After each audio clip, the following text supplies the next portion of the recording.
सुप्रभात मेरे प्यारे बच्चों। मैं आशा करता हूँ आप स्वस्थ होंगे, सुरक्षित होंगे। आपने मेरे पिछले वीडियो में प्रेमचंद के फटे जूते के बुरे हालत के बारे में जाना कि वह उनका जूता पूरी तरीके से फट चुका था और उस जूते से लेखक हरिशंकर परसाई जी अपने जूते की तुलना करते हुए विभिन्न प्रकार के प्रश्नोत्तर करते हैं। आगे लेखक यह बताना चाहता है कि किस प्रकार से उनके फटे जूते के द्वारा समाज को कौन सी सीख मिलने वाली है या मिलती है। लेखक बताया कि प्रेमचंद जी के विषय में वे बड़े शान से फटे जूते पहने हुए हैं, जबकि लेखक ऐसा जूते कभी नहीं पहन सकता।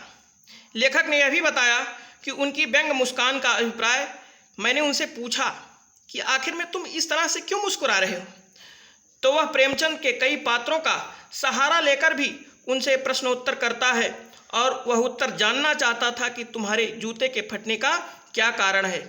वह अनुमान लगाता है कि हो सकता है ज़्यादा चलने से इनका जूता फट गया हो, लेकिन ज़्यादा चलने से जूता फटता नहीं बल्कि घिस जाता है। लेखक आगे कहता है कि प्रेमचंद के फटी जूते को देखकर आश्चर्यचकित होकर के कहता कि मैं तुम्हारा जब फटा जूता देखता हूँ तो मुझे समझ में नहीं आता कि यह तुम्हारा जूता कैसे फट गया। जो कि संपूर्ण जनमानस का एक प्रतिनिधित्व करने वाला व्यक्ति है, उसका जूता फट जाए, यह बड़े विडंबना की बात है, यह बड़े विचारणीय बिंदु है। क्या तुम बहुत दौड़ धूप किए जिसके कारण तुम्हारा जूता फट गया, या किसी बनिए के यहाँ तगादे से बचने के लिए 1 या 2 मील का चक्कर लगाकर कहीं दूर चले जाते थे, उसके तगादे से बचने के लिए तुम कहीं दूर चले जाते थे जिसके आने जाने के कारण तुम्हारा जूता फट गया। आखिर में क्या कारण है, तुम्हारे जूते के फटने के पीछे क्या कारण हो सकता है।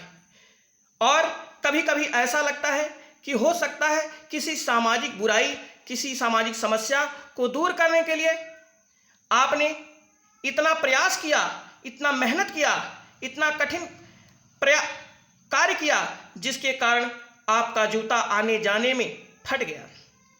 लेखक आगे पुनः कहता है, एक बार वह व्यंग कसते हुए कहता है कि चक्कर लगाने से तो जूता फटता नहीं, हाँ भले घिस जाता हो, घिस भले जाए, लेकिन चक्कर लगाने से, आने जाने से जूता फटता नहीं। लेखक और भी उदाहरण देकर के कहता है, कुंभन दास का जूता भी फतेहपुर सीकरी आने जाने में घिस गया था। कुंभन दास कौन है? ये अकबर के समय में एक कवि हुआ करते थे और ये राजस्थान में रहते थे, और जब भी इनको महाराज अकबर अपने राजमहल में बुलाते थे तो यह पैदल ही उनके राज दरबार में उपस्थित होते थे और उनको कविताएं सुना करके प्रसन्न करते थे। तो वही कुंभन दास जी एक बार उनको पछतावा हुआ आने जाने से, जो बार बार राजा के दरबार में आते थे, तो उनको पछतावा हुआ और उन्होंने कहा कि क्या कि आवत जात पन्हैया घिस गई बिसर गयो हरिनाम। आवत जात पन्हैया घिस गई बिसर गयो हरिनाम, यानी आते जाते राजा के राज दरबार में आते जाते मेरी पन्हैया, मेरे जूता, मेरा जो खड़ाऊं है वो क्या हो गया, घिस हो गया, खत्म हो गया, नष्ट हो गया। और बिसर गयो हरिनाम, और जिसका मैं स्मरण करता था, जिस प्रभु का, उसका नाम ही इस समय हमारे मस्तिष्क से क्या हो गया है, बहुत कहीं दूर चला गया है। तो ऐसा कहीं तो तुम्हारे साथ नहीं हुआ। लेखक कहता है कि कहीं तुम्हारे साथ ऐसा तो नहीं हुआ कि तुम बार बार किसी सामाजिक समस्या को दूर करने के लिए बार बार इधर उधर आते जाते रहे, जिसके कारण तुम्हारा जूता फट गया या घिस गया। लेखक आगे पुनः कहता है कि जब कुंभन दास की स्थिति को देख करके कोई उन पर दयावश करुणा दिखाता था तो उनके लिए उनके हृदय से एक आशीर्वाद निकलता था, और वह कहते थे, जिनके देखे दुख उपजत है इनको करबो परे सलाम, यानी जिनको मुझे देखने पर दुख हो रहा है, जो मेरी इस दयनीय अवस्था पर जिनको दुख हो रहा है, पीड़ा हो रही है, मैं उनको सलाम करता हूं, उनको प्रणाम करता हूं, नमस्कार करता हूं। परंतु आप पर कोई ऐसी करुणा दिखाने वाला भी नहीं है कि कम से कम आपके फटे जूते की स्थिति को देख करके आपको कोई नया जूता ला करके दे दे। तो मुझे ऐसा नहीं लगता कि तुम बार बार किसी राज दरबार में आने जाने के कारण तुम्हारे जूते फट गए हों।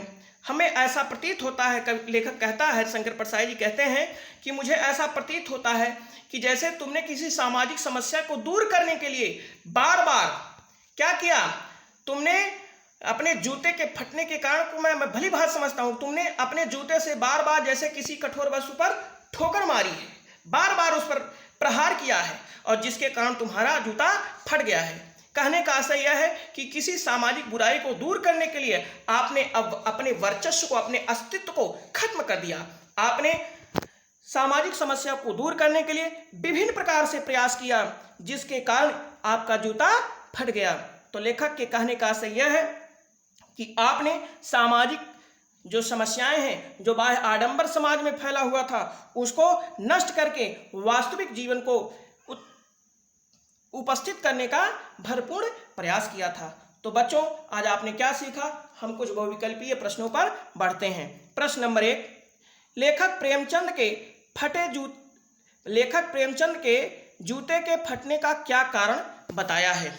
लेखक प्रेमचंद के जूते के फटने का क्या कारण बताया है? आपके विकल्प हैं का बनिए के यहाँ तगादा करना, खा बनिए के तगादे से बचने के लिए दूर चले जाना, गा अधिक यात्रा करने से, घा इनमें से कोई नहीं। तो आपने अनुमान लगा लिया होगा कि आपका कौन सा विकल्प सही है। तो बच्चों, आपने अनुमान लगा लिया, आपका अनुमान सही है, आपका विकल्प खा सही है। बनिए के तगादे से बचने के लिए वे दूर चले जाते थे, ऐसा प्रेम हरिशंकर परसाई जी ने उनके ऊपर व्यंग कसा है, जबकि ऐसा नहीं था।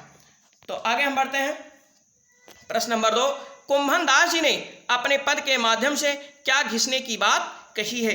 कुंभन दास जी ने अपने पद के माध्यम से क्या घिसने की बात कही है? आपके विकल्प हैं का पन्हैया, खा धोती, गा पांव का तलवा, घा पांव।